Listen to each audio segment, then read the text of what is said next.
In the gloom of mighty cities, midst the roar of whirling wheels, we are toiling on for hours yet untold. And our bosses hope to keep us ever thus beneath their heels, and to coin our very lifeblood into gold. We must find a way by which every member of society can share in the benefits of industrial progress and wealth, and employ the government to work together for the common good. There are very few farmers now who are in the position to start their sons or daughters off with a farm. What a tragedy. Haven't we enough common, ordinary horse sense to set about building a better social system than this? People need jobs, equality, education. The least powerful person in the country, understanding collective bargaining, can become the most powerful. And that is what politics is all about. Farmers and laborers, rural and urban working people, saw their dreams for a better life slipping through their fingers. They reached out and joined hands with neighbors and coworkers, forming social and political ties to create the farmer labor movement. But we have a glowing dream of how fair the world will seem when everyone can live their lives secure and free. When the earth is owned by labor and there's joy and peace for all in the commonwealth of toil that is to be. Their alliance challenged a political system corrupted by the corporate monopolies of the day and created a revolution in Minnesota politics, one that reverberates today. The farmer labor movement was both a political party and a grassroots social movement. The key to its success was this connection between politics as we normally understand it and social movement organizing, all directed toward a vision that put the needs of the majority over the interests of the wealthy and the powerful few. The movement created the most successful alternative to the two-party political system in United States history. Farmer laborites brought 3 Minnesota governors to office, elected 4 U.S. senators, 9 U.S. representatives, and a host of local political leaders. No other third party has held as much power for as long as a Farmer Labor Party did in Minnesota. The party vied with the Republicans to govern the state from 1917 until 1944, when it merged with the Democrats to create the DFL, the Democratic Farmer Labor Party, the only state party in the nation that acknowledges farmers and workers in its name. Farmer laborites challenged economic inequality and monopoly power. Although many of its more sweeping reforms were blocked, Farmer Labor Party achievements ranged from founding state parks to implementing public relief programs and a progressive income tax. The farmer labor movement had a national impact too, prompting federal agriculture, workplace, and unemployment policies. Farmer labor principles continue to influence Minnesota's civic culture.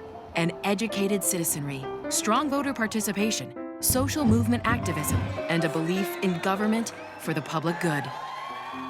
How did the movement grow and bridge economic, ethnic, and urban-rural divides among its members? And how do the farmer laborites' goals and struggles parallel challenges we face today? Looking at the lives of individuals involved in the farmer labor movements helps us answer these questions. From the packing plant in Austin to the co-ops in Fargo, in the city and the country, wherever you may go. Through the wild and windy weather, through the sun and sleet and rain, Comes a whistling through the country, this farmer labor train. Socialist William Mahoney edited St. Paul's Union Advocate newspaper and led the labor assembly. He believed an independent party was the workers' best strategy for changing society's unfair income distribution. We must organize the workers into a solid economic and political force. Susie Stageberg was born on an Iowa farm. She taught in country classrooms and Sunday school. Her Lutheran faith informed her political activism. As editor of the Red Wing Organized Farmer, Susie had credibility with rural voters. She persuaded farm activists to join workers in the new political movement, earning her the title Mother of the Farmer Labor Party. We all prosper or suffer together. Workers and farmers need a new political party. with a program and candidates all our own. In 1924, Mahoney and Stegeberg brought together a coalition unique in the history of American politics. More than a political party, the Farmer Labor Association was the grassroots core of the movement, designed to educate, organize, and represent the two great producing classes, the farmers and the workers. She's rolling from the farm fields onto Red Wings River shore. The association, through its member organizations and local clubs, developed platforms reflecting farmers' and workers' interests. Then they made sure their elected Farmer Labor Party officials honored those platforms. Members of other political groups, including populists, socialists, and communists, joined the movement, often debating and sometimes clashing over its direction. The direct model and catalyst for the movement was the Nonpartisan League that arose in the neighboring state of North Dakota. When the lawyer hangs around while the butcher cuts a pound, the farmer is the one who feeds them all. Wheat farmers in North Dakota could not make ends meet. The flour milling industry was really guided by and directed by, and all the profits were funneled toward these Minneapolis companies. And that left these farmers in the lurch. Squeezed between high loan rates from commercial banks and low payments for their crops from grain elevators and flour mills, farmers suffered poverty, and they faced losing their land. Then they take them by the hand, and they lead them from the land, and the middleman's the one who gets it all. Flax grower Arthur C. Townley and others convinced thousands of North Dakota farmers that it was time to elect their own political leaders. Farm families organized the Nonpartisan League in 1915 and nominated candidates to run for state offices within the Republican Party. By 1918, North Dakotans elected a Nonpartisan League governor and a majority in the legislature, and these leaders made good on their platform. They established a state-owned flour mill, grain elevator, and bank, enterprises that still operate today.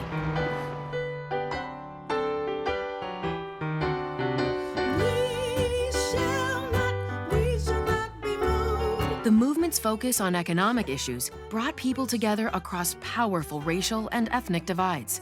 African American farmers became active members of the League. Labor and civil rights leader Nellie Stone Johnson was born to William Allen, a farmer, and Gladys Allen, a teacher, in 1905. She grew up on farms in Minnesota's Dakota and Pine counties. My dad was a member of the Nonpartisan League. I was very familiar with the League and read many of the papers. I was 13 doing the distribution of literature to the farmers. I just propped the material up on the horse's saddle horn so I could read it. Nonpartisan League gains inspired organizing among farmers in northwestern Minnesota and beyond. Their goals and successes attracted workers in cities too, despite traditional tension between urban labor and rural farmers. What brings these two groups together is a streetcar strike that occurs in St. Paul in 1917. When no one else stood with Minneapolis and St. Paul workers during the streetcar strike, the Nonpartisan League stood behind them, donated funds, and spoke out on their behalf. And they began to see that their interests were really not so different after all. As a marker of this growing cooperation, the farmer-oriented Nonpartisan League moved its headquarters to St. Paul in 1917. There, William Mahoney saw that the League model could enable organized workers to strengthen their political power too. He founded the Workers' Nonpartisan Political League. Like the Farmers' NPL, it wasn't a party, but a member-driven organization pushing for social change. It soon had thousands of members across Minnesota. Members of both branches of the Nonpartisan League nominated the progressive congressman from Little Falls, Charles A. Lindbergh Sr., as their candidate to challenge the incumbent Governor Burnquist in the Minnesota Republican primary. In the joint rally that followed, farmers and workers celebrated. League President Arthur C. Townley addressed the final session. Farmers of Minnesota, is there any hatred in your heart toward organized labor? No! Those of you who pledge allegiance to the workers of the city will stand. Thousands of Minnesota farmers jumped to their feet. Workers of the city, if you likewise pledge your allegiance to the farmers of Minnesota, please stand. Immediately, The rest of the 7,000 people in the auditorium were on their feet. Hats sailed through the air. Men and women cried. The cheers were tumultuous. The growing power of a united rural and urban working people's movement was viewed as a threat by big business and the party in power.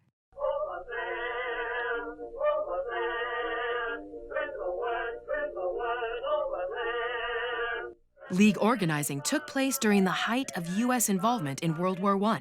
The Republican administration, aided by the Home Guard and Main Street Patriots, carried on a campaign of harassment, branding both farm and labor militants as disloyal and jailing leaders for sedition. There were people hung in effigy, and there were actual people tarred and feathered. It was a violent campaign. In 1917, the legislature set up a special Minnesota Commission of Public Safety to suppress dissent.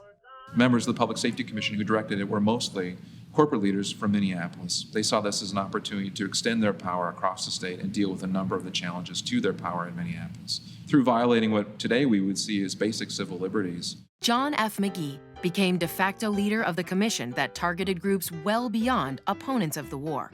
The League worker is a traitor. Where we made our mistake is in not establishing a firing squad in the first days of the war. We should now get busy and have that firing squad working overtime.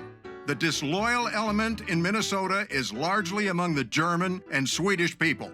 The Public Safety Commission, in trying to take care of its perceived enemies across the state that brings farmers and laborers together, they all experience this repression.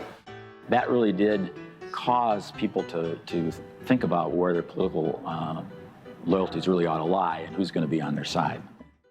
Strong hand, son of the soil, he is toiling hard from the cradle. Miners on the Iron Range had experienced repression for decades. The Steel Trust sought to drive wedges between ethnic groups to prevent workers from organizing unions. The repercussions for pro-labor views or actions were severe, as miners, like French Corsican immigrant John Bernard, learned. In those days, the wages were mighty low. The miners were getting $2.10 a day for 10 hours work. So I would say to these miners, why don't we have a union here? But they had stool pigeons in the mines. That's how I was blacklisted. I was sent home. Finns were especially engaged in organizing the mines and especially targeted for their activism. The Finns were largely blacklisted from the mines. The thing was, you bought your food and your stuff from the company store, and the company store wouldn't give you credit if you were on strike. As a result of that, the cooperative movement grew by leaps and bounds after the 1907 strike, because this was a place that was geared for workers and that would support workers no matter what. Consumer cooperatives became an important part of life on the range. The Northern Cooperative League, rooted in the radical Finnish tradition, operated dozens of co-op stores in the region. Everybody really relied on the co-op. The whole feeling was if your community is strong, you can survive. If you're on your own as an individual, you're probably not going to make it. It's making sure that we own our community and that community serves the people of the community, not corporate interests or someone else. While mining communities supported consumer co-ops, farmers turned to producer co-ops. By jointly owning and operating storage and processing facilities, farmers could reduce costs and keep a larger portion of the income their produce earned. Farmers felt they were getting ripped off on quality, quantity, or price. They took it in their own hands, formed a co-op to get a fair shake. Dad became one of the charter members of the Twin Cities Milk Producers Association, set up to counteract the middleman. With all the cheating going on, it didn't take much to organize those dairy farmers. Rural producer co-ops and consumer co-ops in towns and cities multiplied and formed alliances. The New York Times reported that Minnesota had more co-ops than any other state, a distinction it still holds today. Co-ops became a critical strand of the Farmer Labor Coalition, some as organizational members of the association and as the source of ideas for the collectivist ideology of the movement. There is power in the band of working folk when they stand hand in hand Duluth was a labor town. It had one of the strongest labor movements in the country. And then the Steel Trust arrived and gradually crushed the labor movement. And so in the first 2 decades of the 20th century, there was the crushing and then the beginning of a resistance and fight back.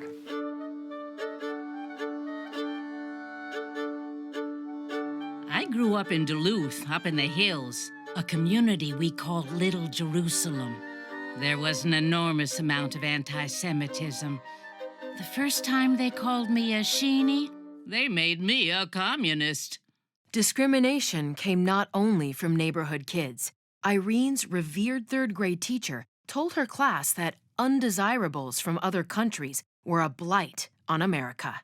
From that time on, I never accepted authority unless I tested it in the crucible of my own experience. Well, it was only one short step there from being conscious of my oppression as a Jew, as a girl, to being conscious of the oppression of blacks. Right after World War I, 3 blacks were hanged from a pole in Duluth on First Street because they were accused of raping a woman in the circus. That made a tremendous impact on me. Irene became an organizer and writer, supporting farmer labor ideals. She was not alone in her outrage over the social order. Voters took major steps toward reversing corporate dominance of Minnesota politics. 1918 was kind of a pivotal year. People launched the Duluth Working Men's Party. A railroad engineer, Congressman Carves, was elected to represent Duluth in Congress. And that was the beginning of the farmer labor movement in Duluth. She's rolling to Duluth and all along Superior Shore. It's a long time we've been waiting, now she's whistling round the bend, rolling into Congress on that farmer labor train. The movement gained ground in elections across the state, too. Although nonpartisan league candidate Lindbergh lost the Republican primary to Governor Burnquist, the coalition stayed together and won a strong foothold in the legislature. The 1918 campaign encouraged farmers and trade unionists to build a new, independent political organization. Over the next 6 years, the 2 nonpartisan leagues came together with other progressive groups to form the Independent Farmer Labor Association, the educational and organizational center of the movement. The electoral arm, the Farmer Labor Party, grew larger than the Democrats and won more offices every election. Every man now has the ballot, none you know have we. But we have brains and we can use them just as well as he. In 1922, 2 years after women got the right to vote, union organizer and farmer laborite Myrtle Cain was among the first of 4 women elected to the Minnesota legislature. I introduced the first equal rights for women law to be introduced in any state legislature. These discriminations by race and sex all along the line should be done away with once and for all. Cain also pioneered a successful bill to challenge the Ku Klux Klan, making it a misdemeanor for members of groups to conceal their identities in public with masks or robes. The legislation was the first anti-masking bill ever passed in the nation. 15 other states followed suit. The success and inclusiveness of the farmer labor movement flowed from the organization's framework. What the Farmer Labor Party and Farmer Labor Association understood was this idea that in order to have an ongoing successful movement, you need to have 3 things. One is you needed to have a clear vision and program that you are working toward that will actually make a difference in working people's lives and farmers' lives, and a set of values that underlies that program, primarily the idea of solidarity. Second, we need to have grassroots organizing year-round. And then thirdly, you need to have a political vehicle, a party. So the party is based on the organizing and party are all about the vision and the platform. Those 3 parts of the triangle actually really, to me, constitute what was a unique contribution to the farmer labor movement. It had a strategy of change. I don't want your millions, mister. The Depression both undermined the lives of millions and fueled hopes and militant action to create a new society. All I want is the right to live, mister. Give me back my job again. While much of the country was spinning in confusion, Minnesota's farmer labor movement was ready to respond quickly to the crisis of the Depression with an organization, a program, and tested leadership. In 1930, voters elected a substantial farmer labor delegation to the State House of Representatives, and they made the charismatic Floyd B. Olson governor. The Farmer Labor Party does not wish to confiscate the property of anyone. What we want is to create an economic system so that we can produce enough wealth to satisfy the needs of all the people. We want every man, woman, and child in the United States to have enough to eat. We want every man, woman, and child to have a decent home to live in and decent clothing to wear.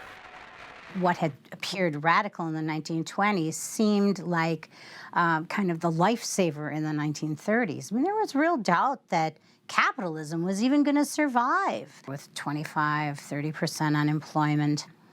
The contrast between the response to the Depression offered by the traditional parties versus the farmer laborites was clear in a 1932 gubernatorial debate.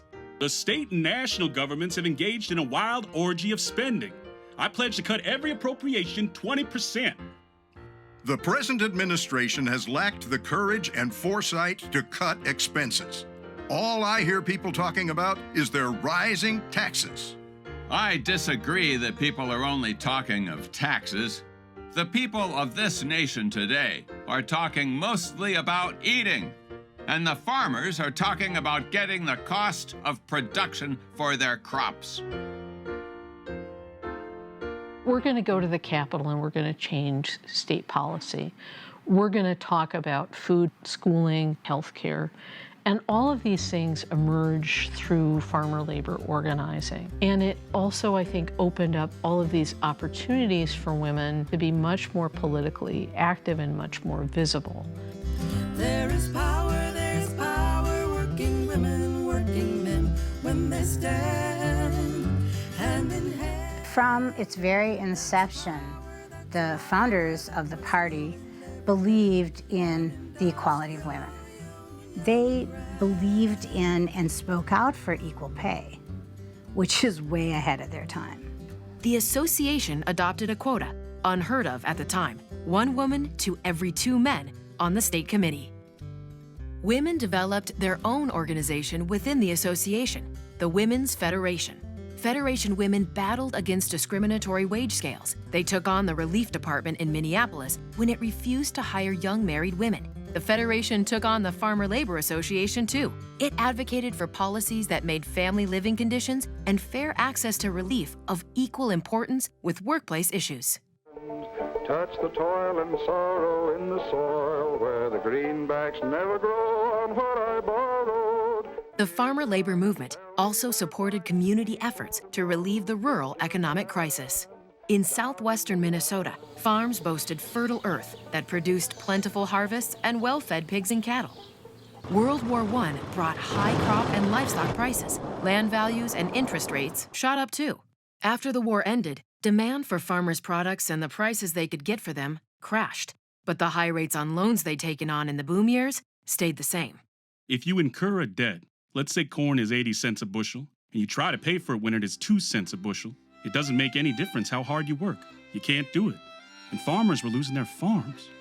Since 1914, the Bush family had farmed a 300-acre homestead southeast of Wilmer. John Bush was all too familiar with the economic squeeze farmers faced. To Governor Olson and John Bush, dear sir, I'm writing to you on account of our condition. We haven't even writing paper to write on. Now we've got to have work or some way to keep our family alive. It hurts to hear the children cry for bread and you haven't got it to give them. We need help immediately. Trusting, I am yours truly, Mrs. E.W. Pagel. The Pagels were among thousands of farmers and rural workers who looked to John Bush and the Farm Holiday Association for help.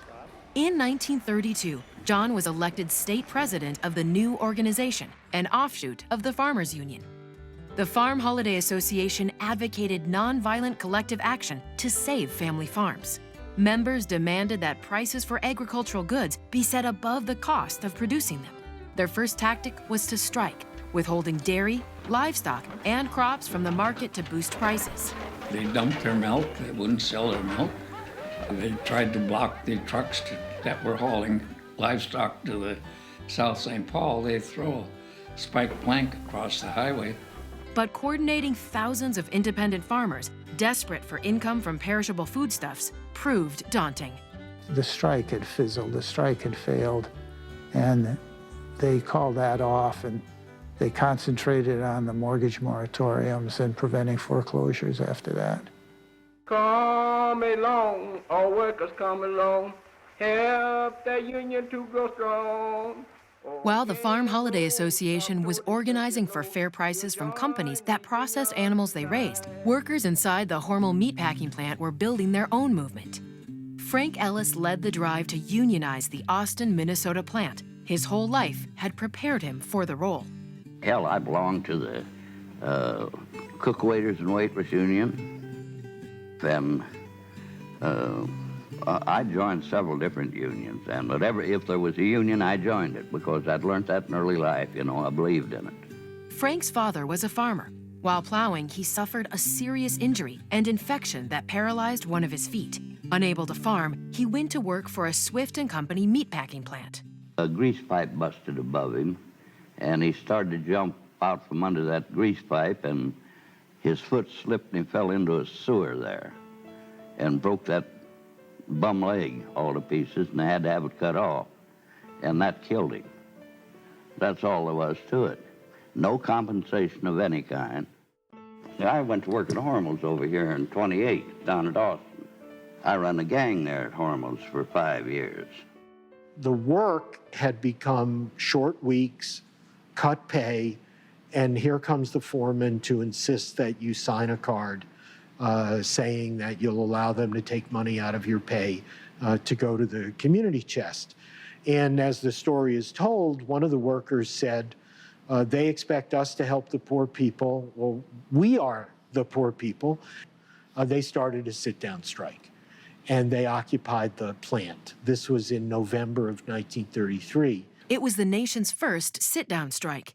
Jay Hormel and other business leaders had been lobbying for Governor Olson to send the National Guard to Austin to open up the plant, citing chaos in the streets. Instead, Olson went to Austin to see the situation for himself. He saw disciplined, peaceful pickets surrounding the plant. He met with both sides at the Fox Hotel and mediated an end to the strike. And at the end of 3 days, Jay Hormel gave in, and that union negotiated one of the most remarkable union contracts ever. They're going to get a stable wage every week, and they can't be laid off for 52 weeks. Needless to say, workers around the state of Minnesota and workers around the upper Midwest heard about this and were inspired by this. This was the breakthrough. And we started organizing cooks, waiters, waitresses, bartenders, barmaids, and automobile workers and truck drivers and what have you. And we organized under the Independent Union of All Workers. And we got them organized solid, and when we were once organized, we were the power. We're gonna roll, we're gonna roll, we're gonna roll the union on. The union staged sit-down strikes to organize meat packers and appliance manufacturing workers in Albert Lea, Minnesota. The inclusive unionizing model spread to Cedar Rapids, Mason City, and Omaha. This militant energy inspired activism in the Twin Cities, too. We're gonna roll the union Labor organizing ramped up in Minneapolis to challenge the U.S. capital of anti-unionism enforced by the Citizens Alliance. The Citizens Alliance was begun shortly after the turn of the 20th century, primarily driven by big business, the banks in particular. And their goal was to keep unions out of Minneapolis. In 1934, workers saw an opportunity to breach the wall of employers' refusal to recognize unions. The Teamsters called a massive trucker strike. Strikers fought Citizens Alliance members and police in hand-to-hand street battles. Police shot roving picketers. The violence cost 4 lives. The Olson Farmer Labor Administration aimed to keep order by detaining pickets and closing both the Citizens Alliance and strikers' headquarters. The strike was finally settled when, At the governor's urging, the Roosevelt administration intervened by threatening to call back federal loans made to Citizens Alliance banks. This strike, together with conflicts in California and Ohio, catalyzed pressure to pass the 1935 National Labor Relations Act. It made collective bargaining the law of the land. The Farm Holiday Association sent food to the striking workers. Nellie's father, William Allen, a member of the association, joined in the support. The old man was bringing potatoes and rutabagas down to feed the Teamsters. I don't even remember how many truckloads he brought up. Farmers also brought food to striking Strutware Knitting Company workers, the majority of them women. Women at the factory who were not organized at all in the hosiery workers start to organize among themselves and come out on strike. And then the Teamsters basically halt all delivery to the factory. So the fact that the Farmer Labor Association is out there supporting what appears to be a relatively small strike of hosiery workers has a lot to do with their understanding of the strategic pressure points in the Minneapolis political economy, which will allow them to open the city up to union organization and to a much more progressive politics. Nellie Allen had been fired in 1924 for talking about having a union at the elite Minneapolis Athletic Club, where she worked as the employee elevator operator. The climate for organizing had changed when she got her job back in 1934. She organized the workers who got on and off her elevator. The corporate world, the power structure, looked around and saw the Farmer Labor Party taking one office after another. That played a role in helping us organize, that there was a political group of people supported by labor. The growing threat of a tight union organization made them treat us more carefully. We also made it clear that whites and blacks would be treated the same. The workers joined the Hotel and Restaurant Employees Union as Local 655. Nellie later used her union's position on the Central Labor Board to push for hiring black teachers in Minneapolis. And Ellie was a very intense person, and usually what she said, these politicians went out and did.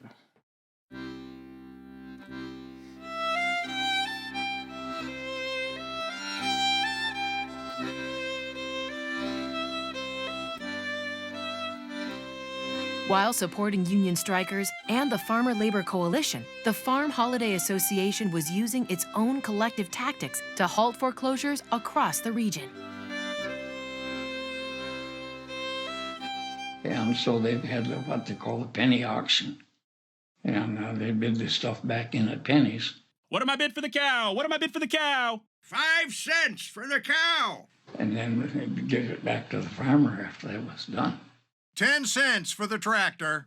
But after a while, in certain counties like Swift County and Lockheed Parle County and places like that, there weren't that many sales held because the holiday had so much strength. So, creditors began negotiating with the association instead of forcing families off their land. It was one thing to challenge the local sheriff's power, quite another to defy federal authorities, as the Farm Holiday Association did in Montevideo. It was a day perfect for thrashing. But within a radius of 20 miles around Montevideo, there wasn't a thrashing rig going.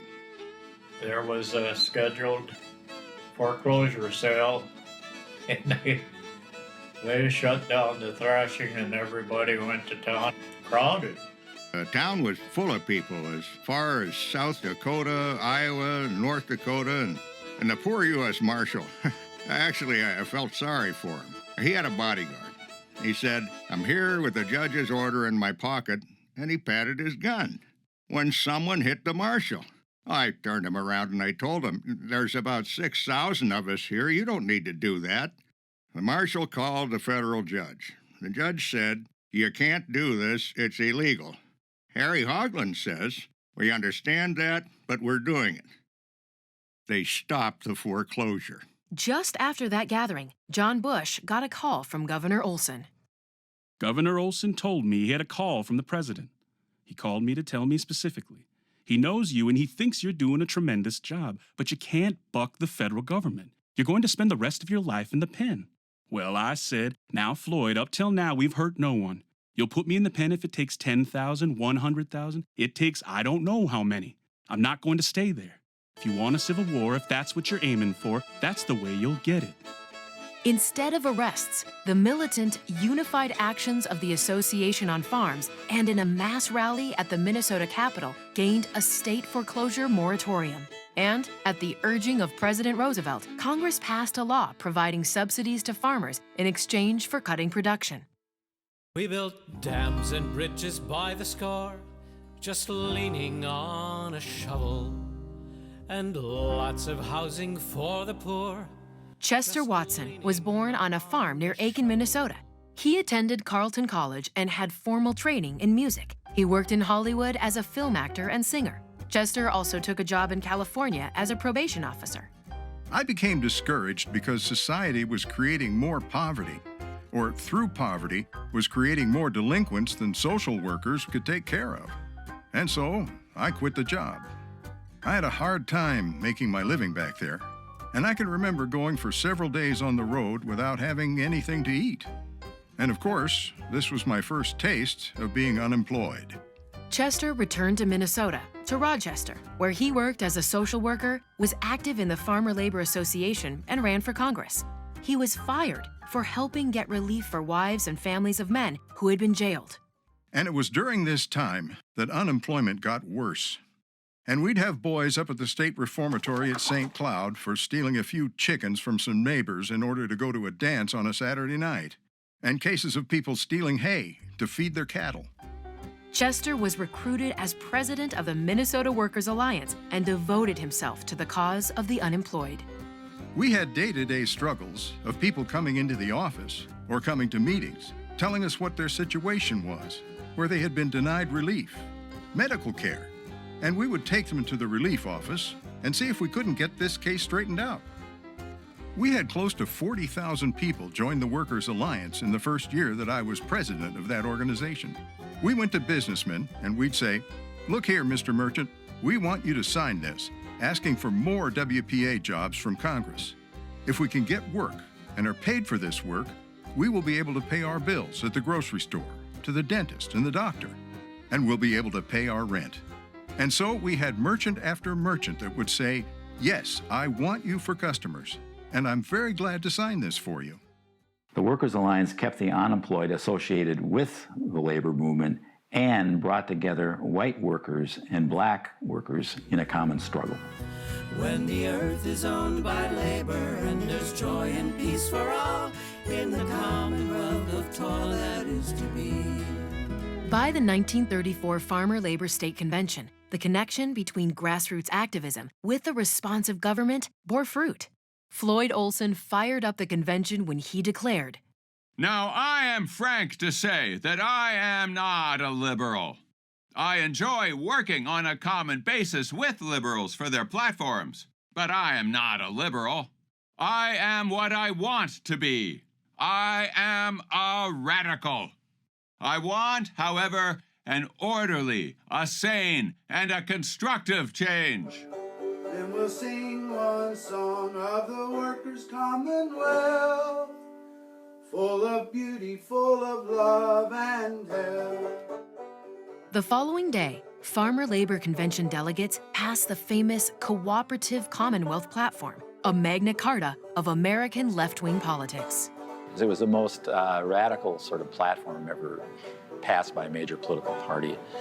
Its preamble said capitalism has failed and we must replace it with a system called a cooperative commonwealth. It called for public ownership of major banks and utilities and other things, not for total public ownership. For many middle-of-the-road farmer laborites, the platform simply went too far. Agricultural co-ops were one thing, but the state ownership section seemed to threaten private ownership itself. Olson won the next election for a third term as governor, but the Farmer Labor Party lost its majority in the state house, slowing the pace of progressive governmental reforms.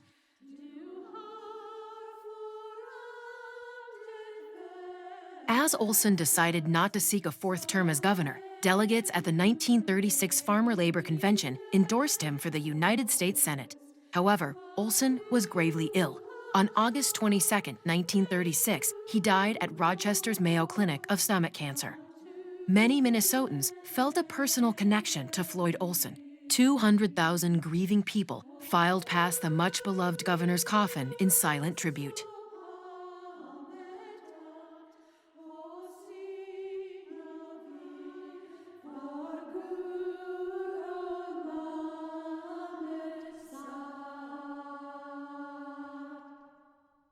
Elmer Benson, a prairie populist from Appleton, Minnesota, won the 1936 farmer labor endorsement for governor, edging out Hjalmar Peterson, the former lieutenant governor who became governor upon Olson's death. Benson was a favorite of party progressives. Sympathy for Governor Olson, the popularity of President Roosevelt, and support for the New Deal policies implemented by the farmer laborites brought landslide victories for the party. In addition to Benson's win, the Farmer Labor Party elected 5 congressmen, a U.S. senator, and a working majority in the State House of Representatives, its most impressive victory.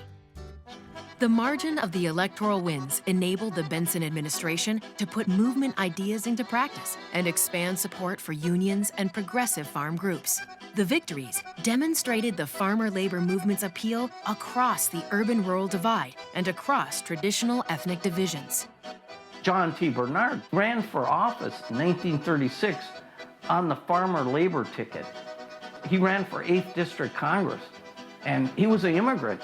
When John T. Bernard won that election, he won 70% of the vote, and he beat a Democratic and a Republican candidate. He won across all ethnic groups, and that had never happened before that. If you want to join a union, step in and come along. We'll all be glad to have you. We're many 1,000 strong. Join the CIO. The Benson administration came into office as the newly formed Congress of Industrial Organizations, the CIO, focused on organizing long unrepresented workers. A cascade of campaigns to create new unions was underway. Governor Benson and the Farmer Labor Party were ready and eager to support this union tide in Minnesota. The solidarity between farmers and workers emboldened them to stand up to some of their most powerful opponents in northern Minnesota, the lumber companies. There's lumberjacks from White Earth and folks in factories, garment workers in Minneapolis and cooks in Albert Lea. White Earth Ojibwe organizer Fred LaCour was elected president of the Minnesota Timber Workers Union. He led it through the first of 2 strikes in 1937. We are the Minnesota Lumberjacks, the most exploited group of workers in the state. The lumber barons in the Northwest have dealt with us as ruthlessly as they laid waste our great natural resource, the Minnesota forests. Having witnessed massive fires on cut-over timber areas, farmer laborites saw the need to protect the land. That impulse of sustainable stewardship became an important strand of farmer labor policy. A major plank of the Cooperative Commonwealth Platform stated the necessity of safeguarding the land for everyone. Farmer labor Senator Shipstead co-authored a bill preserving the Boundary Waters area, the nation's first congressional wilderness preservation statute. 16 state parks were established during farmer labor administrations, and the Department of Conservation was founded. The lumber companies have taken to contracting out lumbering. So you've got small operators working on thin margins. Men are housed in these big camps in the woods. There are several hundred of these camps across northern Minnesota. And their complaints are not only about their wages and their hours and their dangers on the jobs, but they're also very much about the living conditions. Crowded bunks with no ventilation, no showers, straw to sleep on, infected with bugs. So the lumberjacks organize. They had found a voice in the CIO. All of a sudden, thousands of them rose out of the camps, just like the trees out of the woods they came, walking trees. Irene was working at the Paul Law office when Joe Liss, a timber workers union steward, walked in. And he says, "Why are you sitting at that bourgeois typewriter and doing this bourgeois work? You belong down at strike headquarters. We need someone to help us. We don't have a stenographer. We don't have anything." And here you are. Shame on you. He didn't even know me, you know. And so I said to Hank, Hank, they need me down in strike headquarters. He said, well, then go. So I not only took away his secretary, I took away his typewriter. Irene traveled around the camps, talking to timber workers in mess halls and bunkhouses, writing down the stories they told her. Such a lot of devils, that's what the papers say. Because the mainstream press had this anti-worker approach to covering the strike, they needed to reach people directly. And they also needed to keep their own members informed about what was going on. They created a newspaper called The Timber Worker. Irene Paul and her cousin, Sam Davis, wrote and edited the paper, which later became the regional CIO newspaper, Midwest Labor. Farmers had also been harmed by the timber companies. They cut down all the forests, and then they resold that cut-over land to people who came and settled as farmers, only to discover that clearing all those stumps and the sort of acidic soils of a pine forest did not make for very good growing conditions. And so by 1937, a lot of people were losing their farms, unable to even make a living. They were really struggling, and so they saw the timber workers' strike as their own struggle. They started going and just reaching out to farmer labor clubs that were organized across the state to tell their story and to ask for support, and they overwhelmingly got it. All of these letters that pour into the governor's office. Governor Benson made state relief available to strikers and opened up the Duluth Armory to those who had lost their lumber camp housing. Elmer Benson sent in a truckload of grapefruit to striking lumberjacks, and also used troops to protect the strikers. I mean, this is amazing. This is the United States of America, where the Army always intervenes on the side of the companies and suppresses the labor movement. And here the governor is sending in troops to protect the workers? Wow. The timber workers won their 2 strikes. They say they'll win the strike or put the bosses on the bum. In Albert Lea, Benson intervened personally during the American Gas Machine Company strike. He waded into a crowd of 2,000 labor supporters, confronting machine gun-armed law enforcement and deputies. He ordered an end to the standoff. Then he convened an all-night meeting to negotiate an end to the strike. What made Benson beloved in labor-friendly cities and northern Minnesota made enemies among big business. But the banks are made of marble, with a guard at every door. On April 5, 1937, Fred LaCour, Chester Watson, and leaders of other Farmer Labor Association groups addressed more than 1,000 people at the state capitol. The crowd came to lobby legislators to pass Governor Benson's relief bill. 200 protesters peacefully occupied the Senate chamber overnight. Governor Benson addressed the people's lobby. The great majority of the people, 95% or more, are ordinary, plain, common folks.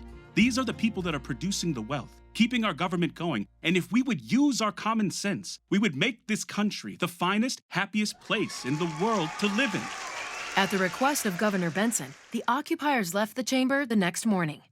Republicans felt the people's lobby had gone too far and called for Benson's impeachment.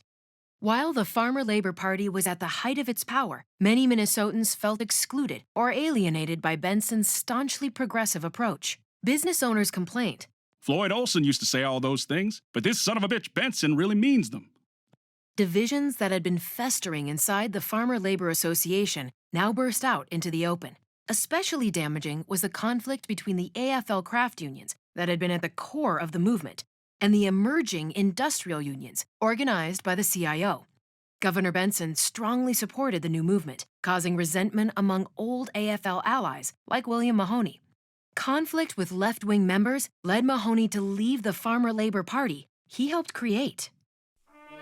Communists had shunned the Farmer Labor Party, and at times they were barred as members. But through most of the movement's history, communists worked alongside socialists, populists, and other members of the coalition to improve the lives of working people. By 1935, the on- and off-again relationship of communists within the Farmer Labor Party was reset. To fight racism and fascism, cooperation with progressives became official communist international policy in what became known as the Popular Front. Former Governor Hjalmar Peterson announced his intention to challenge Benson in the 1938 farmer-labor primary. The themes he sounded served both himself and the Republicans and appealed to a growing Silver Shirts fascist movement in Minnesota.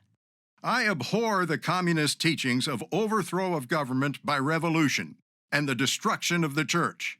I would rather be defeated without the support of this un-American element than elected with it. I will not bargain with those seeking to lead us from the principles of our party and our departed leaders. I will not deal with men who do not recognize that Christianity is the foundation of civilization. The Republican Party had come around, and so by 1938, they were recognizing the reality of the problems that the Farmer Labor Party had been addressing, and even accepting some of the solutions that the Farmer Labor Party had been offering. The Republican Party waged two campaigns in 1938. One, led by gubernatorial candidate Harold Stassen himself, took the high road. The other, not acknowledged but not repudiated by the candidate, plumbed the depths of anti-communism and anti-Semitism. The Stassen campaign was saying that Benson was run by international Jewish bankers. Benson lost the 1938 election, as did many farmer laborites, including Congressman John Bernard.